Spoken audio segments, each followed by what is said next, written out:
Merci de votre patience. Comme vous le savez peut-être, les Touaregs ont l'habitude de dire que vous avez les montres, mais nous avons le temps. Donc finalement, ça a été une façon un petit peu d'introduire le propos aujourd'hui quand on parle des rencontres aussi interculturelles entre le désert, les déserts et les personnes qui ne vivent pas là-bas. Finalement, on avait pu faire l'expérience également de l'allongement du temps qui est caractéristique de la vie dans le désert. Trêve de plaisanterie, nous sommes vraiment désolés du problème technique qui nous a retardés. Mais maintenant, nous avons l'équipe qui est prête pour un voyage à la découverte des empires du vide, de la conquête à la décolonisation des déserts, qui est un itinéraire donc, qui va nous couvrir à peu près un siècle de relations entre les empires occidentaux et les espaces désertiques. Un siècle que nous allons raccourcir environ à une cinquantaine, 50-55 minutes de présentation, suivi ensuite d'un moment également pour prendre des questions et échanger avec vous. Donc peut-être la réflexion liminaire que nous souhaiterions introduire, mon collègue Alexander Morrison, qui est à ma gauche, et moi-même, en guise d'introduction à notre sujet, est une réflexion sur ce que représente l'association entre empire et désert. Pour beaucoup d'entre vous présents ici, ceux qui sont littéraires, qui ont des inclinations littéraires ou cinématographiques, quand on parle des empires du vide, peut-être l'image qui vous vient spontanément, en tout cas c'est celle qui nous est venue lorsque nous avons lorsque nous avons évoqué ce projet pour la première fois avec Alexander, c'est le désert des Tartares de Dino Buzzati, rendu encore plus célèbre également par l'adaptation cinématographique qui en a été faite. Donc avec une sorte d'avant-poste, une attente qui n'est jamais satisfaite pour l'action aux avant-postes devant un désert qui ne cesse de se dérober face à un officier qui finalement se rend compte que ses espoirs de promotion allaient être déçus puisque le désert n'offrait pas la possibilité d'une promotion rapide qu'on aurait pu espérer sur d'autres champs de bataille. Puisque nous sommes dans un contexte d'ordre plutôt géographique, plus que cinématographique ou littéraire, peut-être que lorsque l'on parle de désert, alors j'imagine que nous en sommes, étant donné que nous en sommes déjà au deuxième jour de ce festival, cette image aura peut-être été un petit peu estompée, mais les déserts, par définition, la vision de la doxa en général, c'est que c'est plutôt monotone. Le soleil, évidemment, fait un petit tour d'horizon entre le matin et le soir, mais en dehors de ça, c'est plutôt plat. Et on a du mal à s'y retrouver, d'ailleurs un petit peu comme à Saint-Dié aussi dans certains cas, mais à la différence de Saint-Dié, on peut quelquefois y mourir de soif, comme le peintre orientaliste Eugène Fromentin avait tenté de le représenter de manière peut-être évocatrice, macabre évocatrice, dans son œuvre intitulée « Le pays de la soif ». Donc ce sont des visions qui sont communément associées avec les espaces désertiques. Et la question que l'on pourrait se poser en premier lieu, c'est pourquoi donc parler d'une association entre empire et désert? D'autant plus que les exemples que je viens de vous donner appartiennent au Sahara, mais si on étend un petit peu notre filet, si on va un peu plus loin, on se rend compte que l'on a une situation à peu près similaire, comme nous l'avait fait remarquer à l'époque le gouverneur Obrouchev en 1845, donc en français dans le texte, lu par mon collègue Alexander. Alors, la steppe d'Orombo-Kirghiz, et ça veut dire kazakh, les Russes au 19e siècle appelaient les Kazakhs kirghizes, représente une plaine entièrement plate dont la plus grande partie est constituée de zones salines et sans eau. De nombreuses rivières contiennent de l'eau amère, et ce n'est qu'en certains endroits, le long du cours des rivières, qu'il y a une abondance de pâturage. En conséquence, il y a un manque de moyens locaux pour l'érection des forts permanents. Non seulement les matériaux de construction, mais aussi les vivres et même le carburant ne sont pas abondants. Alors, ça vient d'un document de 1845. C'est à l'époque où les Russes commençaient leur conquête de l'Asie centrale, et surtout des steppes kazakhs. Et c'est une comparaison entre ça et entre l'Empire français au Sahara, qui fait vraiment le cœur de notre présentation aujourd'hui et qui vient d'un projet comparatoire sur lequel nous travaillons pendant quelques années déjà. Merci Alexander. Donc l'idée est véritablement de partir comme point de départ de cette expédition à laquelle nous vous convions aujourd'hui, cette idée du désert en fait comme un espace inhospitalier, aride, porteur de beaucoup de risques également, Et l'observation qui a fondé en fait l'hypothèse du projet auquel Alexandre faisait référence, c'est que en réalité, les déserts sont beaucoup plus variés, sont beaucoup plus également verts quelquefois, offrent des ressources qui sont particulièrement intéressantes pour les empires, à condition qu'ils sachent, d'abord qu'ils s'en rendent compte, et deuxièmement également qu'ils sachent les mettre en valeur, pour reprendre l'expression qui était en général appliquée à l'époque coloniale.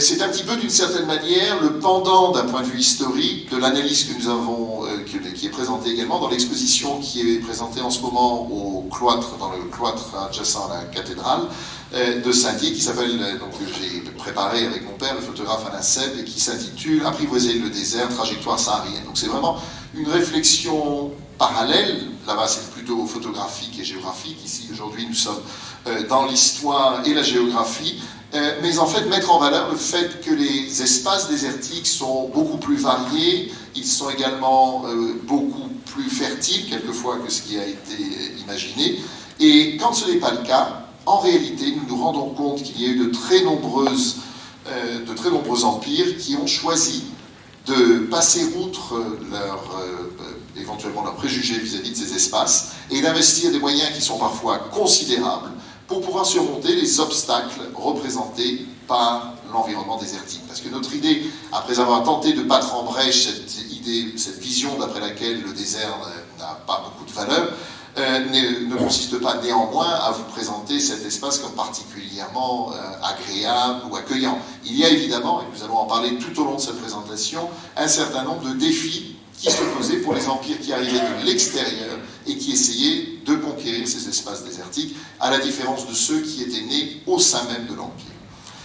Alors, pour les historiens, aujourd'hui, il y a des archives qui sont assez abondantes, notamment dans le cadre de la conquête française au Sahara, et beaucoup de bâtiments, alors en particulier une architecture militaire particulièrement significative dans le cadre de la conquête française du Sahara, et qu'il est un peu moins en ce qui concerne l'expansion russe en Asie centrale, pour la bonne et simple raison que les Russes ayant mis en œuvre une approche distincte du contrôle du territoire par rapport aux Français qui souhaitaient maintenir un contrôle complet du territoire au travers d'un maillage de forteresses. Dans le cas des Russes, après la conquête, toutes les forteresses ont été détruites. Et donc là, nous voyons la forteresse de Fort Rahim, dont seulement une petite marque reste au sol, qui, comme Alexandre vous l'expliquera tout à l'heure, se voit beaucoup plus en vue aérienne que lorsque l'on est sur place. Donc, désert et empire, la question fondamentale qui s'impose à notre sens aujourd'hui, c'est de savoir s'il s'agit d'une alliance contre nature, comme on pourrait l'imaginer. Après tout, pourquoi un empire qui est fondé sur le principe même de l'exploitation, du prestige, du bénéfice économique, pourrait être intéressé par un espace qui, en général, était perçu comme dénué d'intérêt? Ou parlait-on plutôt d'une symbiose? Donc, ce qui pose la question de la manière dont les empires réagissent au contact des espaces arides, ce qui présuppose également de résoudre la question de ce que l'on entend par désert, qui peuvent être dans notre cadre de notre projet, ce sont essentiellement des espaces soit sahariens dans le cadre de l'expansion française en Afrique du Nord, ou des espaces stépiques dans le cadre de la conquête de l'Asie centrale par la Russie. Mais pour le propos d'aujourd'hui qui nous intéresse, et notamment en introduction et en conclusion, il nous a paru utile d'intégrer également d'autres formes de déserts, tels que par exemple les déserts de glace, qui sont aussi des espaces qui ont pu paraître dénués d'intérêt pour les conquérants. La question qui est associée à cette définition du terme de désert, c'est aussi de savoir de quel empire on a tendance à parler. Donc s'agit-il d'empires non européens depuis l'ère médiévale, ou s'agit-il au contraire d'empires européens qui se sont développés depuis le XIXe siècle? Et nous allons y revenir dans quelques instants, après avoir fait un petit passage par une carte du monde, ce qui est particulièrement opportun à notre sens dans le cadre d'un festival de géographie. Il ne faut jamais perdre la perspective également de l'espace physique, en plus de l'espace humain. Et donc nous allons le voir dans quelques instants. Et la question également qui va être au cœur de toute notre intervention, c'est de savoir comment les autorités coloniales ont décidé de réagir aux défis posés par la conquête et l'administration des espaces arides. Donc une fois que les espaces ont été conquis, comment d'abord ont-ils été administrés, comment ont-ils été perçus et comment ont-ils pris une place dans des récits relatifs aux empires. Donc, quand on parle désert et empire, de quoi parle-t-on? On parle d'abord d'une période médiévale dont je viens de parler, donc les empires non européens. On pourrait commencer par citer celui de Genghis Khan en Asie centrale, de la période médiévale, au XIIIe siècle.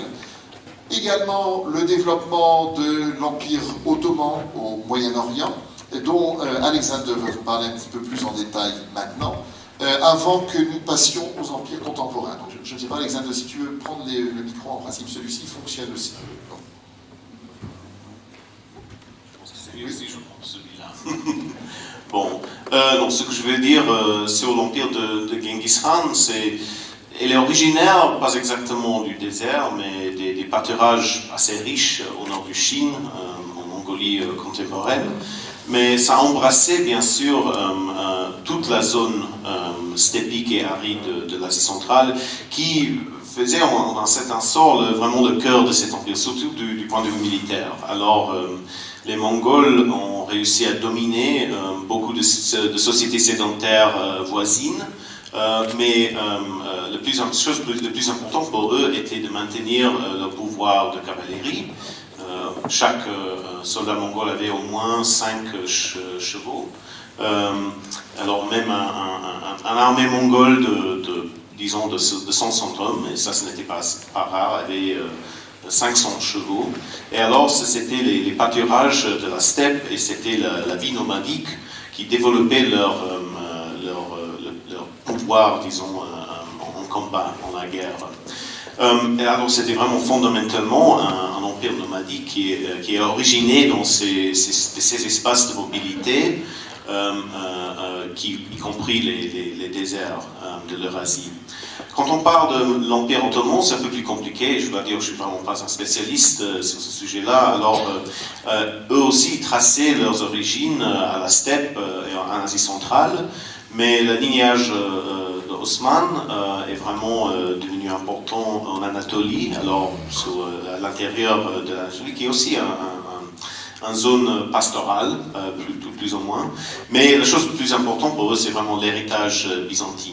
Alors c'est après la chute de Constantinople que l'Empire ottoman est vraiment devenu un pouvoir global. Et jusqu'au fin du XIXe siècle, leur méthode de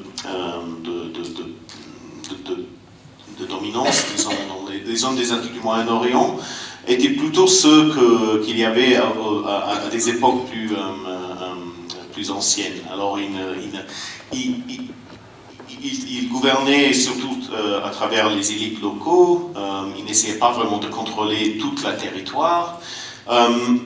Au fin du XIXe siècle, les idées ottomanes sur la contrôle deviennent de plus en plus, disons, européennes ou westphaliennes. C'est quelque chose sur lequel on va parler en plus détail dans quelques instants. Ils commençaient à construire les chemins de fer et vraiment de s'imposer comme un pouvoir absolu sur ces territoires arides. Et ils rencontraient beaucoup les mêmes problèmes en faisant ça que les empires français ou britanniques ou russes dans ces zones avaient au même instant. Merci. Et au-delà, donc, compte tenu du temps qui nous est imparti, nous n'allons pas trop dans le détail, mais nous souhaiterions aussi poser un petit peu le débat concernant la période moderne et contemporaine, en soulignant l'expérience également d'expansion coloniale, de conquête et d'établissement, de logique d'établissement, mise en œuvre par exemple par le Danemark au Groenland au XVIIIe siècle, à la suite de la disparition des populations et des habitants vikings qui s'y étaient installés quelques siècles auparavant, et qui donc représente également un exemple de conquête d'espaces de déserts froids, de déserts de glace. D'autres empires qui sont peut-être plus connus et qui viennent spontanément à l'esprit quand on parle de peindre le monde en rouge ou en rose selon la nation à laquelle on fait référence, On devrait commencer évidemment par l'Empire britannique, qui a eu l'occasion assez régulièrement d'intégrer dans ses zones d'influence des territoires désertiques, que ce soit assez tôt en Australie, à la suite de la découverte du continent australien, mais aussi en Afrique australe, par exemple avec la colonisation du désert du Kalahari à la fin du 19e, ou la présence britannique également dans la région du Moyen-Oriental, que ce soit dans l'Afrique du Nord-Est, en Égypte et au Soudan, ou dans les pays du Golfe également, qui représentent des espaces arides et désertiques. L'Empire russe également en Asie centrale, avec la progression donc régulière à partir de la Russie européenne vers la Russie d'Asie centrale, donc il y a un processus de conquête qui est au cœur de notre projet au XIXe siècle. L'Empire, le désert qui est peut-être le plus connu en France, notamment pour une raison historique, puisque c'est là où s'est développée toute la geste de l'épopée coloniale française de la fin du 19e, début du 20e siècle, qui est le Sahara, avec la part du lion qui revient aux Français, mais aussi les Britanniques, présents par exemple au Soudan anglo-égyptien, les Italiens en Libye, ou les Espagnols au Sahara occidental, auxquels on pourrait rajouter, alors c'est surtout par la terminologie plus que par la définition même du désert, la conquête de la Pampa par les autorités argentines en 1860, qui sont connues sous le nom de guerre du désert également, et qui me semblait donc justifier leur inclusion dans cette réflexion relative au développement de territoires coloniaux dans la période moderne et contemporaine. Le propos étant posé, je souhaiterais aussi mettre en avant le fait que l'essentiel de nos théories vont être basées sur le projet de recherche que nous avons mené sous l'égide du Arts and Humanities Research Council, donc l'équivalent un petit peu du CNRS britannique, et qui compare les stratégies de conquête et d'administration coloniale mises en œuvre par les Russes au XIXe siècle, donc ce qui correspond à peu près à la trajectoire que vous voyez en rouge ici, et par les Français au Sahara, qui ont mené donc à la conquête du Sahara central, qui est au cœur de notre recherche. Une recherche qui a été essentiellement menée avec plusieurs questions en tête, concernant notamment le fonctionnement des empires en milieu désertique. Notamment en partant du paradoxe initial dont nous avions parlé tout à l'heure, qui est pourquoi contrôler un désert. Et nous allons voir que dans le cadre d'une réflexion plus précise relative à notre présentation d'aujourd'hui, nous avons distingué d'un côté le cas des empires qui sont nés dans le désert, dont Alexander va nous parler, et le cas des empires nés en zone tempérée. Donc, Alexander, over to you. Oui, alors, notre projet est un focus surtout sur la deuxième catégorie d'empires. C'est sur ça que je vais parler en plus. Mais si on parle des empires nés dans le désert, qui sont plutôt des empires nomadiques, ce qu'on trouve, il y a certaines choses qu'on trouve assez souvent dans ces cas, et c'est l'anthropologue Anatoly Khazanov qui a travaillé surtout sur ça dans son chef-d'œuvre Nomads in the Outside World. Et c'est que alors les économies nomadiques ne produisent pas assez de surplus, on dit ça, je pense, c'est de surplus, pour supporter une élite impériale en soi-même, ou pour construire un État avec vraiment des grandes ambitions, disons. Alors, ils sont fondés surtout sur le contrôle des ressources qui prennent des sociétés sédentaires voisines. Ou en cas de tribu, ou en cas de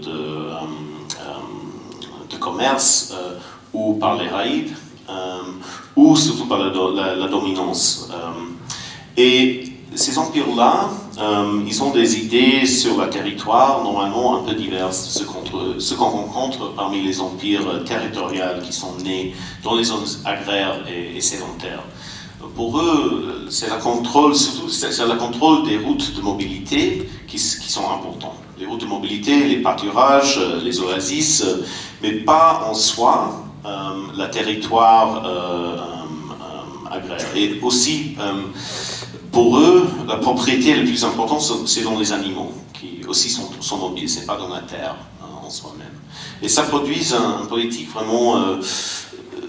un politique, on peut dire, qui est vraiment fait pour les zones arides, où vraiment on a un intérêt à contrôler seulement les nœuds les plus importants, les routes les plus importantes, mais pas l'idée qu'on va dire que tout ce territoire, on va dessiner une ligne et tout ça, ça appartient à nous.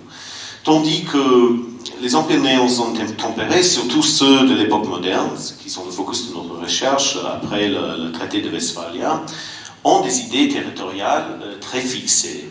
La souveraineté, c'est quelque chose d'indivisible, ça peut appartenir seulement à une seule, comment ça dit ça? Un seul État, un seul moment, un seul gouvernement, un seul moment. Et l'idée de territoire est vraiment le n'est plus autre. C'est la chose la plus importante pour eux. Ceux qui produisent des effets très étranges quand on essaye de les appliquer dans les zones désertiques. Merci. En particulier, donc, les empires en zone tempérée ont une approche qui ne s'est pas développée au contact des déserts. C'est un peu par accident, en général, qu'ils arrivent au contact des déserts. Ce sont les zones les plus riches, donc qui sont plutôt tempérées, qui ont d'abord attisé les convoitises. On connaît très bien l'expression utilisée par le Premier ministre britannique en 1890, Salisbury, quand il venait juste de signer un accord avec les Français concernant le partage de l'Afrique de l'Ouest, qui avait donné à la France la part du lion dans la zone saharienne, et il s'était exclamé à la Chambre des communes, nous avons donné une très grande quantité de sable au coq gaulois, il pourra y user ses ergots. Et c'est vraiment en fait la perception de la majeure partie des empires qui sont nés dans une zone tempérée. Le désert, c'est plutôt un obstacle, en fait, c'est quelque chose qui n'a pas de qualité intrinsèque, mais notamment au XIXe siècle, il revêt une importance nouvelle, non pas pour ce qu'il est, mais plutôt pour ce qu'il pourrait être pour d'autres concurrents. Donc c'est surtout en fait une volonté de s'implanter pour éviter qu'une autre puissance puisse s'y installer, au cas où. Conquête préventive, là on est vraiment au cœur des grandes dynamiques comme le grand jeu à la fin du XIXe siècle entre l'Empire britannique et l'Empire russe. Également pour offrir une cohérence territoriale, c'est le type d'analyse qui prévaut en France. Avec la conquête de l'Afrique du Nord et les possessions d'Afrique de l'Ouest, il manque un élément du puzzle qui est le Sahara. Il faut le conquérir et comme ça donnera un ensemble beaucoup plus cohérent aux possessions françaises. Et donc ce sont finalement d'abord des réactions plutôt opportunistes vis-à-vis de ces espaces qui à l'origine avaient été laissés aux marges et progressivement, par effet domino, à force de conquérir les zones qui sont intéressantes financièrement, on finit par arriver dans la zone désertique. Et à partir du moment où la conquête a eu lieu, se pose un certain nombre de questions. On essaie de mettre fin à l'économie de razzia des populations nomades, parce qu'elle est perçue comme étant violente et facteur de stabilité. Et on tente également de contrôler les nœuds économiques, notamment les marchés, et si possible, de faire rentrer un petit peu d'argent au travers du contrôle des impôts. Mais avant d'en arriver là, il faut également prendre un certain nombre de précautions. En particulier, tenter de résoudre le problème de la mobilité, parce que les empires westphaliens, dont Alexandre a parlé tout à l'heure, sont des empires qui sont fondés davantage sur un mode de vie sédentaire. Or, la condition sine qua non pour que l'être humain s'adapte au désert, c'est de pouvoir aller là où est l'eau, là où sont les pâturages, avec ses animaux. Donc ce sont souvent des sociétés qui sont marquées, en tout cas pour le contrôle du pouvoir, par la mobilité. Les troupes qui veulent conquérir ces zones sont également confrontées à un problème majeur qui est celui de l'allongement des lignes de communication dans des zones où finalement l'hostilité géographique est supérieure à l'hostilité humaine.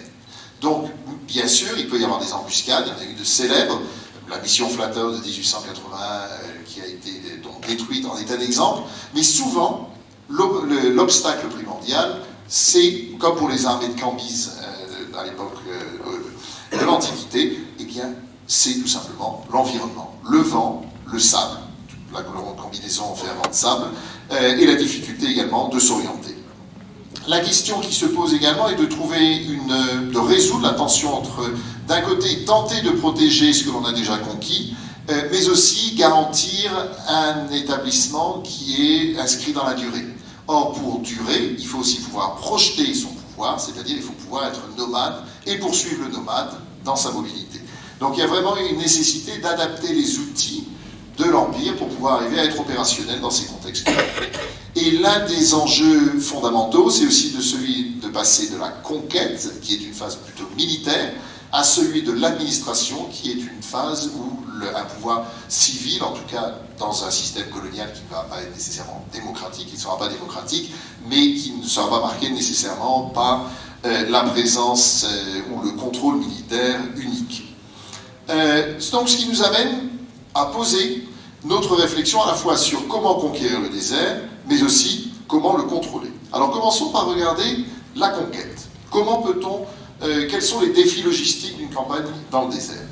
Le premier défi logistique, c'est celui du transport, dont nous venons de parler avec l'allongement des lignes de communication.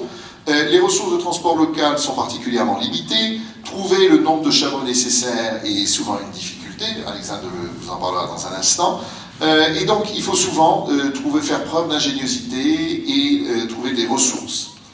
Quand vous avez vos chameaux, vos milliers de chameaux, quelquefois, vos centaines de soldats, cette armée, Napoléon le disait, les armées marchent sur leur ventre, doit être ravitaillée. Donc il faut trouver un moyen de surmonter les pénuries fréquentes, éviter également, dans le cas des empires européens de la fin du 19e, le pillage systématique. Alors le pillage existe, mais il n'est pas nécessairement pratiqué dans tous les cas, notamment parce que sinon le risque de créer une hostilité durable de la part des populations est aussi pris en compte, notamment dans des situations un peu limites où les armées peuvent être facilement attaquées.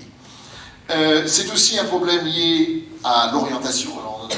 Alexandre en a fait l'expérience tout à l'heure. Si on n'arrive pas à trouver l'endroit, ça peut poser des soucis. Donc la navigation est un gros problème, notamment parce que la dépendance vis-à-vis des guides pour de très nombreuses expéditions est significative, et il est fréquemment impossible d'éviter d'avoir recours aux guides. Et les guides, éventuellement, quelquefois, peuvent créer des guet-apens avec des conséquences désastreuses. La communication également, la communication est un atout majeur, une nécessité majeure pour toute armée, et des communications difficiles peuvent aussi rendre certains problèmes logistiques beaucoup plus aigus, et quelquefois avec une issue fatale. Et enfin, plus généralement, donc tous les problèmes dont nous venons de parler, en général, nécessitent également de réviser la stratégie, c'est-à-dire de repenser les enjeux militaires. Que représente une campagne militaire couronnée de succès par rapport à une qui a rencontré un échec cuisant? Souvent, c'est la survie, au-delà de l'accomplissement de l'objectif militaire, c'est vraiment la survie des officiers et des soldats qui est au cœur du jugement qui pourrait être fait d'une campagne dans le désert. Ce qui nécessite notamment de parvenir à réunir et à garantir le concours d'un allié de poids, qui est le chameau, dont Alexandre vous parlera en détail. Alors, si les peuples nomades sont déjà tout à fait adaptés à leur environnement, ils ont une forme de mobilité qui a été développée pendant des siècles pour survivre dans cet environnement. Pour l'empire sédentaire, de monter en invasion, c'est vraiment autre chose.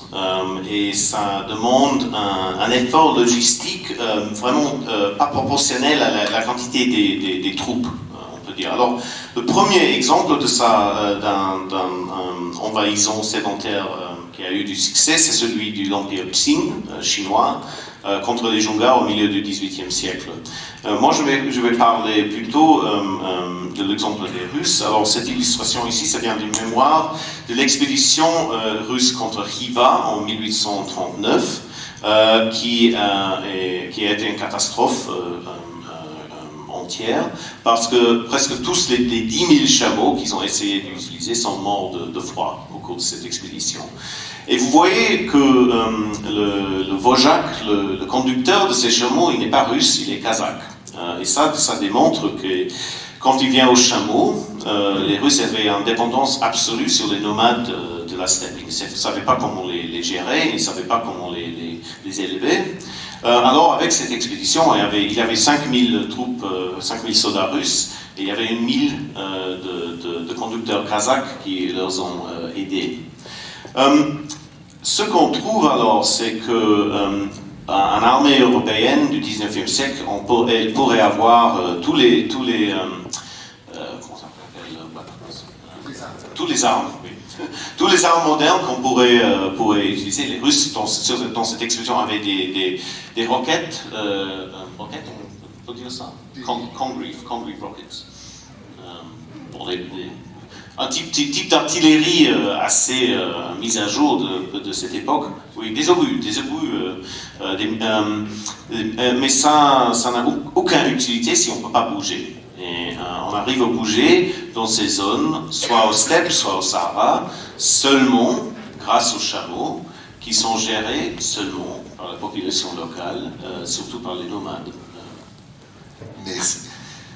Donc, qui est une analyse que l'on retrouve à peu près similaire dans le cas de la conquête du Sahara, à cette différence près que très rapidement, se rendant compte de la nécessité d'avoir un contrôle des montures, les officiers sahariens développent leur propre savoir-faire concernant l'entretien de leur monture, et ils sont donc très rapidement, ils passent assez rapidement maîtres dans cet art-là, ce qui leur permet donc de bien gérer cet aspect de la conquête jusqu'au moment des indépendances, puisque, y compris dans la période qui précédait immédiatement la guerre d'Algérie, donc les compagnies méharistes montées et sont devenues des éléments essentiels dans le contrôle du territoire. Les chameaux, nous avons choisi les chameaux pour donner un exemple du type de défi auquel les puissances qui n'avaient pas développé leur pouvoir dans les environnements désertiques ont été exposés, mais cela ne saurait nous faire oublier d'autres aspects dont nous avons parlé tout à l'heure, comme par exemple le ravitaillement. Donc, sur le chameau, vous devez aussi mettre des caisses, et comme vous pouvez le voir au travers, alors ça, on va peut-être laisser le public simplement le lire ici, donc dans cette correspondance entre Dolgorukov et Perovski, aussi en français dans le texte, vous remarquez qu'il y a une référence, Alexander, on en parlait récemment, et il soulignait le fait qu'un départ dans la steppe, c'était un peu comme un départ au milieu de l'océan. Il fallait savoir s'équiper, il fallait savoir utiliser ses montures, comme garantir que le bateau ne coulerait pas, mais aussi le charger de victuailles et de son propre carburant, qui sont souvent du foin, au cas où les pâturages viendraient à manquer. Et on remarque donc une approche similaire, comme vous pouvez le voir, le système d'harnachement qui était utilisé par les méharistes pendant la Grande Guerre, à Ain el-Hajjaj en 1916, donc photographié par Eugène Renaud-Lacroze, montre très bien le type de matériel qui devait être utilisé avec de très nombreuses caisses qui permettaient de transporter le matériel. Alors, ce qui nous mène à poser la question, quand on a envoyé ensuite une reconnaissance, une mission de reconnaissance de quelquefois plusieurs milliers de chameaux, comme Alexander en parlait tout à l'heure, dans le cas français, les archives nous montrent aussi qu'on peut être entre 600 et 3000 ou 4000 chameaux en fonction de la taille de la mission. La grande question est après, que fait-on quand on a traversé le vide? Si on reprend la comparaison avec la mer, c'est un peu la même chose qu'un bateau qui traverse la mer. Il laisse un petit sillage derrière et après tout est à nouveau absorbé par des dunes de sable.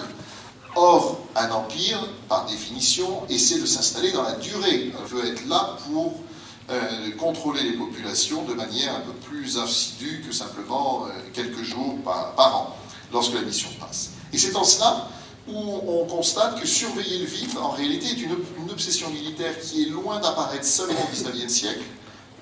Pardon, on la retrouve très tôt, même du temps de la période romaine, comme le montre par exemple la présence militaire romaine dans les zones pré-sahariennes d'Afrique du Nord ou de Libye qui sont représentées ici, avec tout de suite cette réaction quand on est dans un environnement tel que le désert, des nomades qui peuvent éventuellement se livrer à des exactions, et bien on va ériger une muraille autour, on se protège, et on fait des murailles qui sont plutôt épaisses, puisqu'elles ont pu tenir pendant 15 siècles, comme on peut le voir, au travers de cette gravure qui a été publiée donc, au début du XIXe siècle par Lyon, le voyageur Lyon, qui montrait donc encore des ruines, des vestiges romains, qui étaient relativement intacts dans la région. Donc là, on a d'autres exemples, comme par exemple, ici, le fort de Ksakhilan dans le sud tunisien, et qui donnera lieu à une approche et à une pratique qui fera souche dans la zone, puisque ce sont à la fois d'autres empires, des empires quelquefois qui sont non européens, comme l'empire turc, qui en feront usage dans leur territoire, que ce soit en Algérie, comme on le voit ici, à Biskra, ou dans la Libye actuelle, avec le fort de Mourzouk, et stratégies qui seront ensuite également utilisées de manière beaucoup moins perfectionnée par les populations locales, notamment au travers du système du Ksar, donc qui est un grenier fortifié, aussi connu sous le nom d'Agadir dans les zones marocaines. Et donc on glisse du mouvement du bateau qui traverse l'océan au bateau qui accoste sur une île et qui décide de fortifier cette île et d'en faire un espace à partir duquel rayonnera le pouvoir de l'empire allogène, de l'empire extérieur qui vient s'installer. Et c'est en cela que nous proposons cette définition des fortifications comme étant une réponse westphalienne, donc de l'État westphalien auquel Alexandre faisait référence tout à l'heure, un État doté de tous les attributs régaliens, et qui serait une réponse à ce que l'on peut appeler la kinétocratie prévalente. Donc quand on parle de kinétocratie, on fait référence au concept mis en place avancé par Benedetta Rossi en 2015, qui est en fait le principe du contrôle par le mouvement. Quand on est dans une société nomade, le pouvoir politique s'évalue à partir de l'habilité à contrôler cet espace. Avoir accès au puits, avoir accès au pâturage, pouvoir se déplacer quand on le souhaite. Ce qui est donc une vision fondamentalement différente de celle des États westphaliens pour qui le vrai pouvoir, c'est d'avoir la possibilité de créer vos antennes d'administration qui vont collecter les impôts, qui vont tenir notamment des archives, donc, et donner une historicité à votre emprise étatique. Dans le cas des nomades, c'est beaucoup plus fluide, c'est fondé sur le mouvement, et donc cela nécessite, pour ces empires du vide, donc ces empires européens qui sont plutôt habitués à une tradition westphalienne, de passer à un autre mode qui est celui du nomadisme. Et les fortifications jouent un rôle déterminant dans ces stratégies diplomatiques, militaires et administratives, posant cependant un gros problème qui sont les coûts. Ce sont des initiatives qui sont coûteuses et souvent il est difficile de trouver une justification parce que les impôts tardent à revenir. Mais souvent, l'impossibilité de faire marche arrière fait que finalement l'Empire reste. Une fois qu'il s'est établi quelque part, il ne va pas battre en retraite. Ça pose aussi la question des rencontres entre les populations nomades et les autorités sédentaires. Comment vont-elles négocier leurs visions politiques qui sont diamétralement opposées, notamment en ayant des autorités coloniales qui sont sous pression à la suite de la présence de l'aridité, donc de l'absence d'eau, de ces distances qui sont particulièrement problématiques pour organiser les ravitaillements, et le tout couronné par une valeur territoriale qui est restée très relative jusqu'à la fin, jusqu'au moment des décolonisations, où là on voit une nouvelle perspective apparaître. Donc finalement, construire des forteresses dans un désert, est-ce que c'est contrôler un désert des Tartares? Ça pose la question évidemment de la place d'une souveraineté exogène dans un environnement très marqué par les réalités géographiques et de l'interprétation que représentent ces forteresses. Sont-elles perçues comme étant des bases arrières qui vont établir la suprématie d'un nouveau mode étatique, ou vont-elles plutôt être perçues comme un aveu de faiblesse en disant ah mais finalement en fait ces gens sont des poltrons parce qu'en fait ils vont se protéger derrière leurs murailles au lieu de venir dans le corps à corps masculin nous confronter et voir finalement se mesurer à nous-mêmes. Donc ça peut être quelquefois une arme à double tranchant dans les relations avec les populations locales. Et ça nous permet d'illustrer aussi un certain nombre de points, notamment comment les décisions sont prises, où les forteresses sont-elles construites, pourquoi, qui prend la décision de les construire, et de distinguer notamment les décisions relatives aux forts isolés et celles qui sont relatives aux forts qui sont créés au cœur d'Oasis, qui sont donc les forts urbains. Et qui souvent posent aussi des questions de conception, de construction et de logistique. Et enfin, évidemment, ça pose la question de l'influence sur les populations locales. Qu'en pensent-elles, comme j'y faisais référence plus tôt. Donc nous allons vous faire une petite présentation très rapide des forteresses en Algérie et en Asie centrale, parce que ça nous semble être au cœur de cette réflexion sur les empires du vide. Comment comprendre les empires du vide au XIXe siècle quand il s'agit d'empires non européens qui rentrent en contact avec des populations nomades? Eh bien la réponse souvent c'est de faire appel graduellement à des fortifications pour marquer des lignes de contrôle. Vous voyez là par exemple sur cette carte de l'Algérie, en noir, les premières forteresses des années 1880, Khardaïa 1883, Ouargla, suivi ensuite par une période d'hésitation.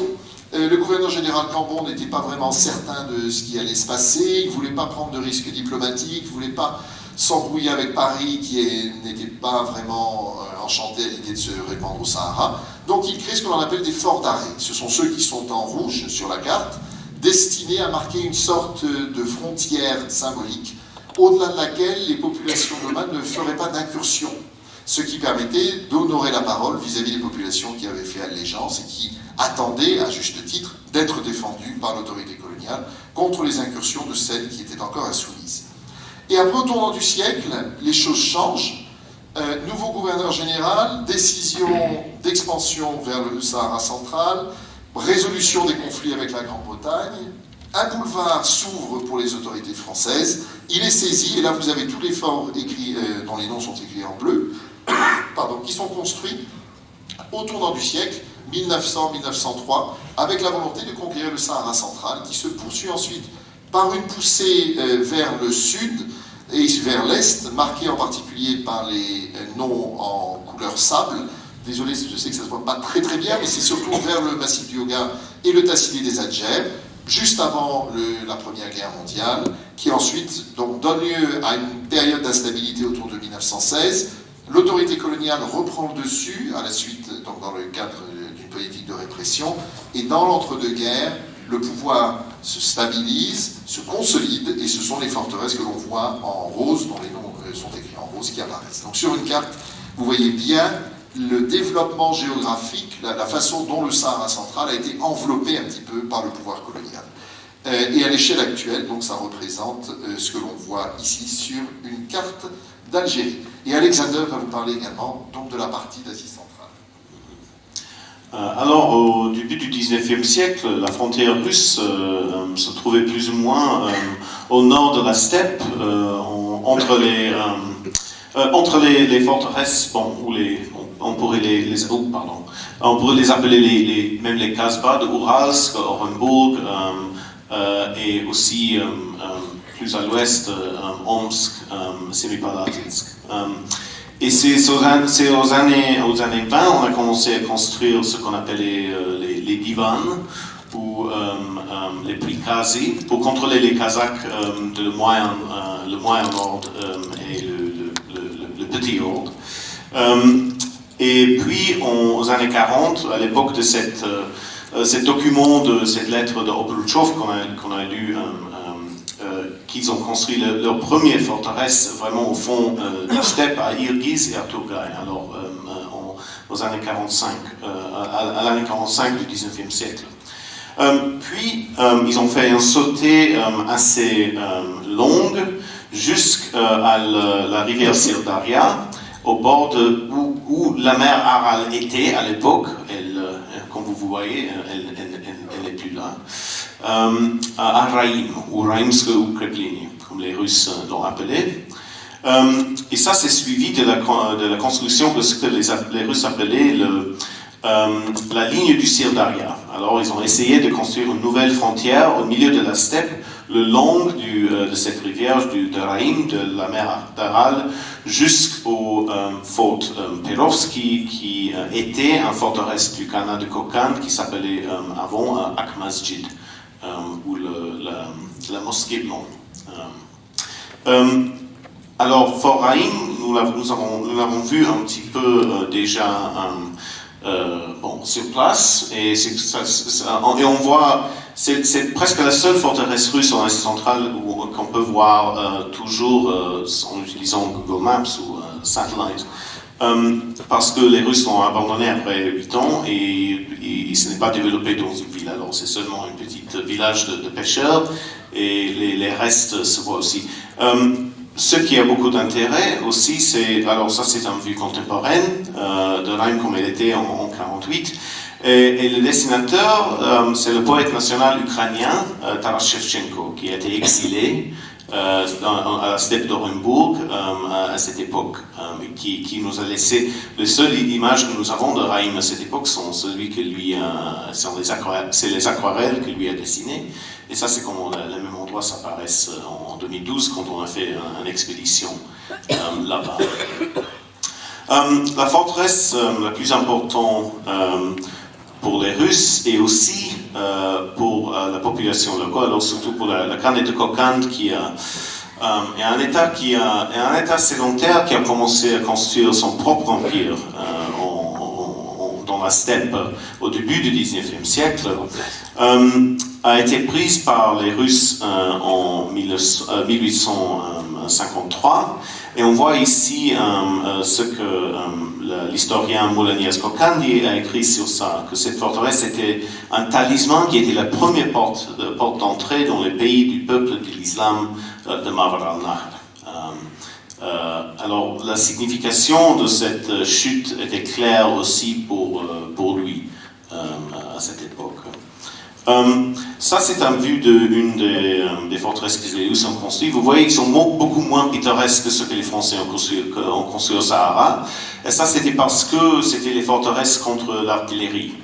Ils ont été construits en how do you say, mud brick. En terre, oui. Et ça, c'est la forteresse de Kazalinsk. La ville existe toujours au Kazakhstan, mais les murs, les baraques, tout ça a disparu maintenant. Ça, c'était aux années 70 du 19e siècle. Et ça, c'est une carte contemporaine. On voit exactement comme les Russes visualisaient cette frontière. Ils voulaient que ça soit stable, ils voulaient que ça soit vraiment une ligne territoriale au milieu de la steppe qui va dessiner vraiment leur territoire à eux dans cette région. Merci. Et très rapidement, pour terminer, pour clore cette réflexion sur les forts, avant d'évoquer la question des communications que ces empires ont mises en œuvre, je voulais mettre en avant le fait que les Français développent un style vernaculaire spécial, un peu un style soudanais, très éloigné des standards établis par Vauban. Donc on voit par exemple une représentation par le fort de Bellegarde ici, qui eux ont été mis en œuvre et appliqués de manière à peu près similaire en Afrique occidentale. Donc on le voit ici par exemple dans le fort de Kita, dans l'actuel Mali, alors que dans le cas des territoires sahariens, il y a véritablement une tentative d'acclimatation du style militaire. On voit que les bords qui sont construits par les autorités françaises ressemblent beaucoup au casbah local, notamment dans le cas des petits bords qui étaient connus comme des biscuits-villes, des espaces de stockage notamment pour les ravitaillements.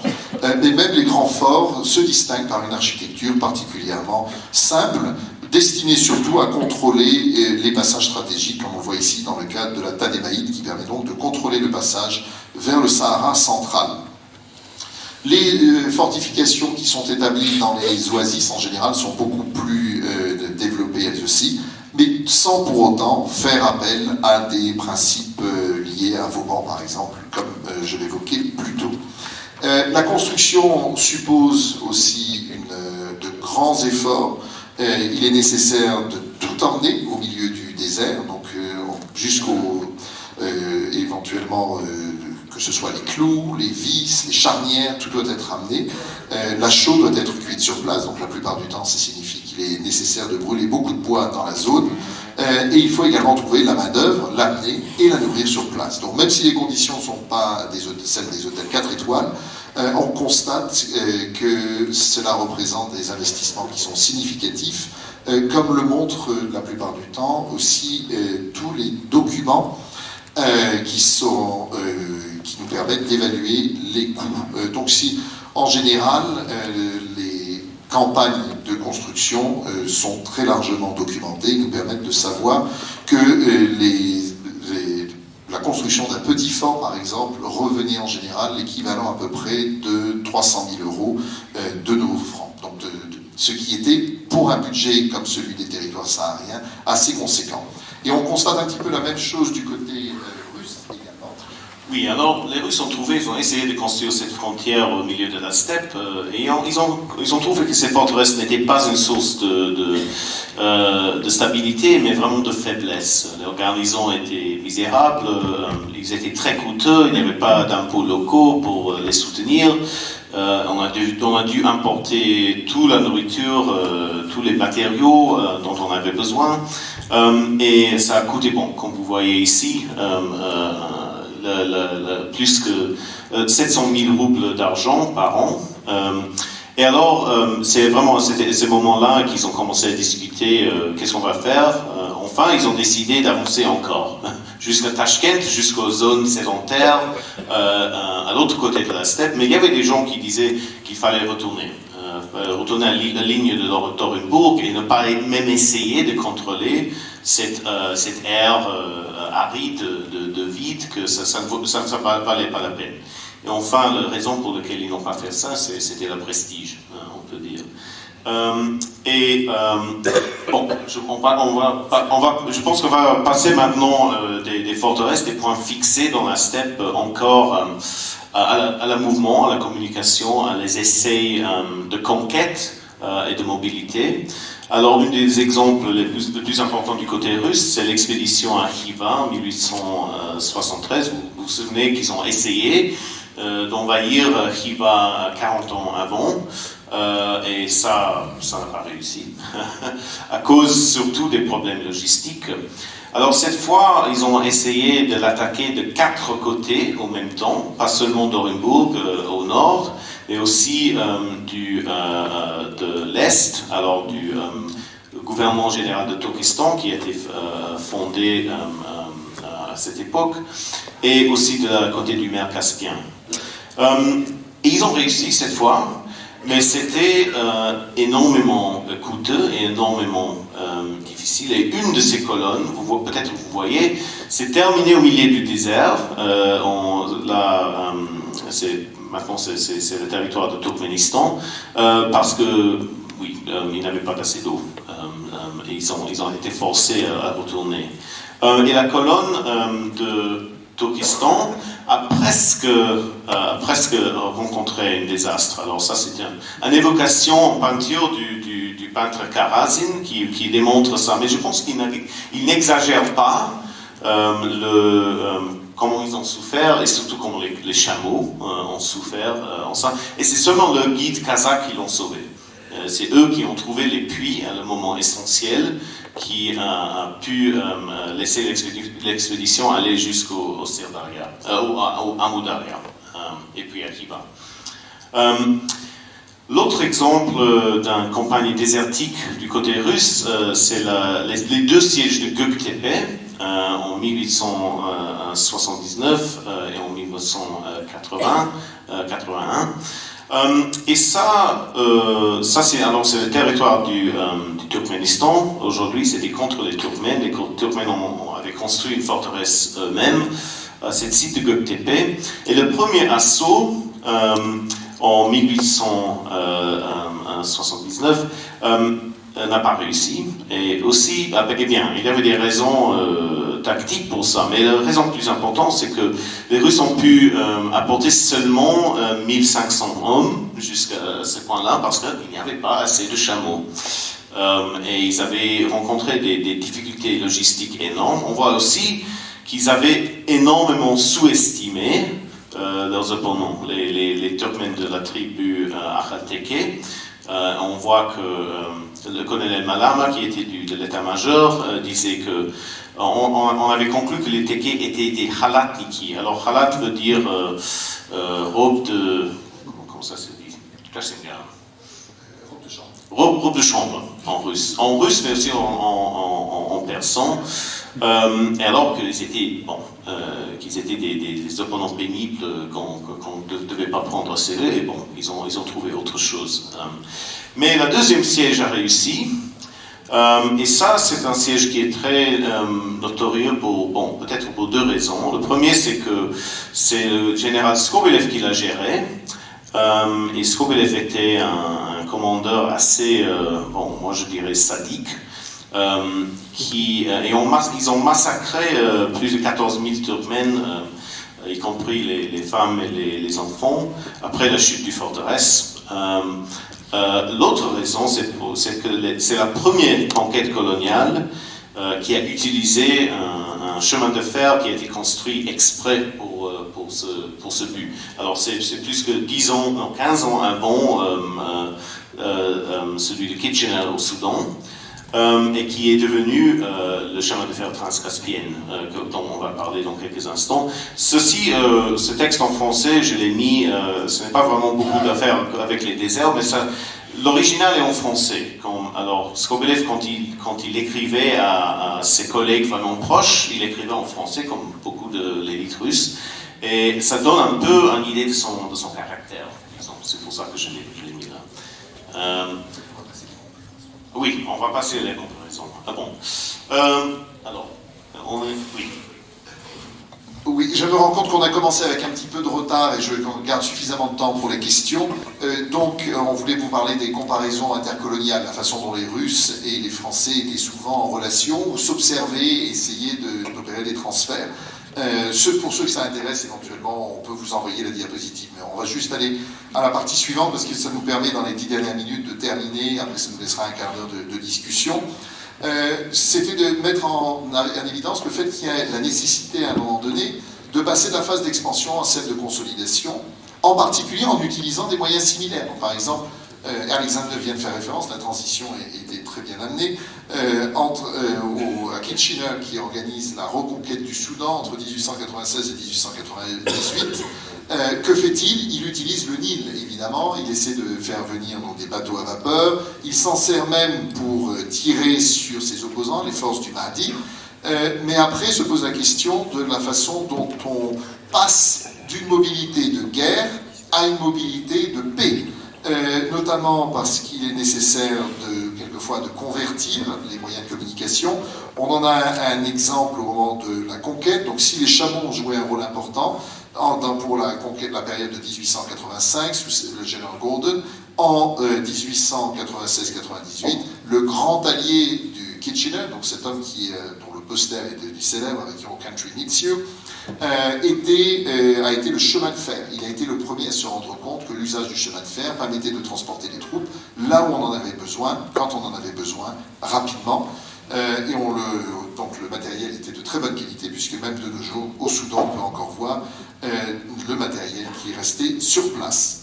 Les Français s'en sont aussi rendus compte, et c'est la raison pour laquelle, très tôt, à partir du 19e siècle, dans les années 1870, au milieu des années 70, et après c'est un peu comme le monstre du Loch Ness, ça ressort à peu près tous les 20 ans, l'idée du transsaharien apparaît, il y a eu des tentatives de donner corps à ce projet, notamment en construisant des gares, mais qui là encore n'étaient pas des gares, la gare de Monsieur Tout-le-Monde, mais des gares fortifiées, comme vous pouvez le voir.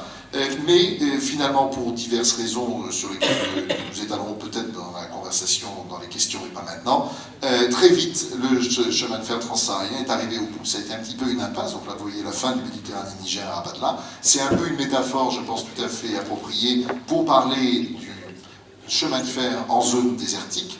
À la différence du chemin de fer russe, qui lui s'est épanoui dans les territoires d'Asie centrale, comme nous avons pu le constater lors de notre expédition sur place, qui nous a vu passer beaucoup de temps dans des trains pour aller d'un endroit à un autre, mais qui donc nous permet d'illustrer le cas des chemins de fer désertiques dont Alexander va vous parler.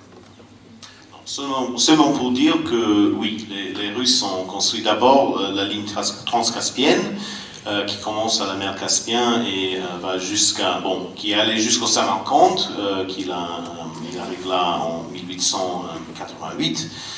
Et puis ils ont construit un chemin de fer à travers toute la steppe de Orenburg jusqu'à Tachkent en 1906. Alors c'est pas le célèbre Turkcite de l'époque soviétique, c'est cette ligne-là qui a été le premier à lier Asie centrale directement à la Russie, qui a donné, il faut dire, un réseau de contrôle sur le territoire qui était beaucoup supérieur à ce que les Français avaient au Sahara à la même époque.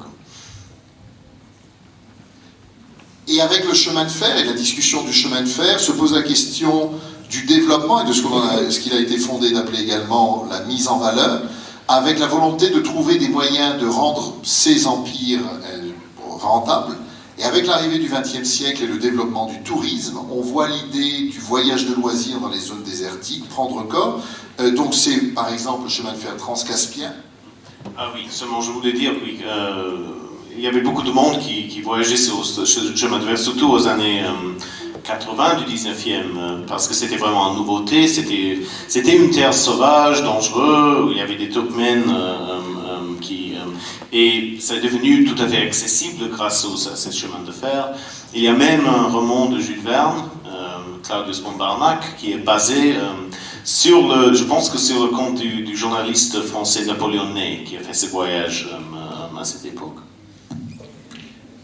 Et qui représente un petit peu le pendant, en tout cas, de toute la littérature saharienne qui se développe dans les années 30, le roman saharien très connu, et qui s'adosse également sur une réalité qui est celle d'un tourisme haut de gamme, qu'un certain nombre d'entreprises, dont la Compagnie Générale Transsaharienne, tentent de mettre en œuvre au milieu des années de l'entre-deux-guerres, donc 1929-1930, avec des systèmes notamment d'autobus extrêmement confortables, à couchettes, qui vous permettent de traverser le désert en dormant par exemple, et ensuite vous pourrez vous reposer dans un petit fort construit spécifiquement par la compagnie, comme le Borg Etienne par exemple, présenté ici donc en 1932, et qui vantait le confort des voyageurs qui arrivaient dans les petites Michelin que vous voyez sur la droite et pouvaient ensuite profiter d'un repos bien mérité et pour bénéficier notamment d'un régime alimentaire qui était extrêmement varié, avec le petit jardin à côté, donc la verdure, des poulets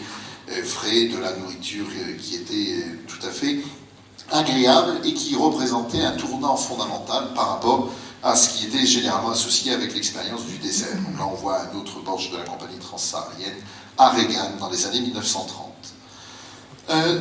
Au-delà du tourisme, évidemment, la prise en compte des populations locales était un facteur fondamental, avec une tentative d'intégration approfondie qui permet donc en particulier de faire appel à une partie de la population qui pouvait se sentir marginalisée dans l'ancien système politique, de lui offrir des possibilités d'ascension sociale rapide au travers des soldes auxquels elles avaient accès, et qui explique donc que les empires aient pu, que ce soit l'Empire russe ou l'Empire français, aient pu réagir à des mouvements de révolte qui quelquefois pouvaient coïncider, comme en 1916 par exemple, avec des mouvements de révolte à la fois en Asie centrale et au Sahara, qui ont finalement été surmontés au bénéfice de l'Empire, qui a su rapidement s'adapter, se moderniser, même dans certains cas, prendre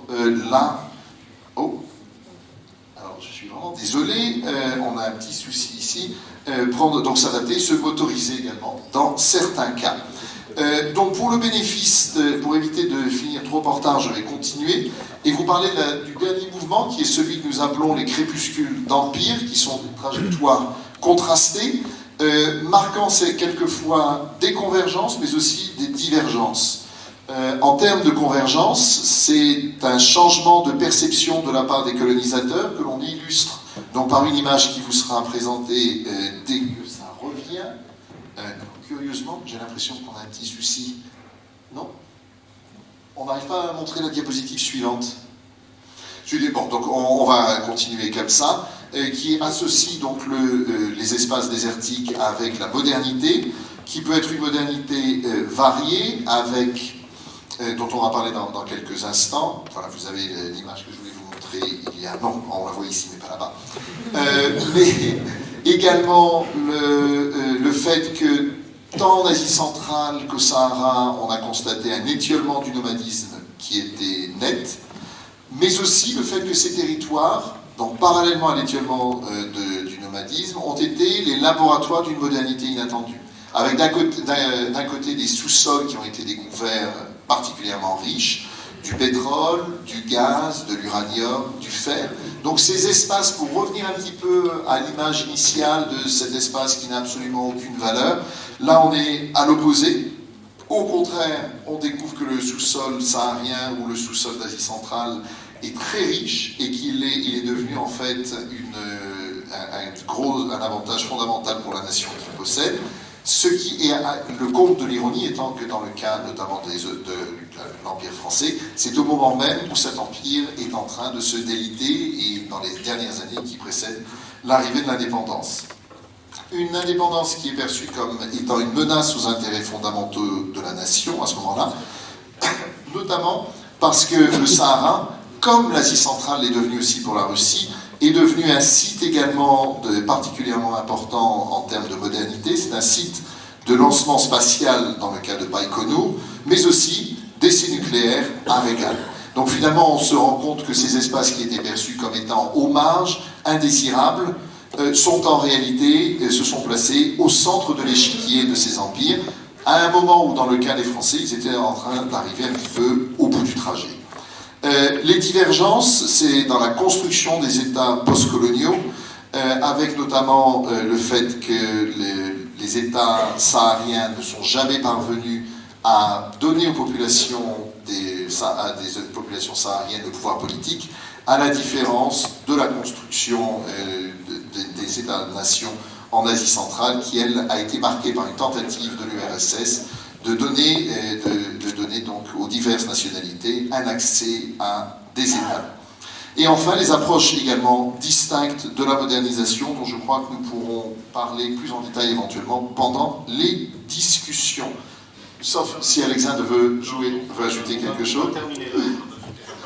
Et je voudrais simplement, là on a une petite image de Reagan, et également vous parler également les points essentiels que nous souhaiterions souligner pour vous.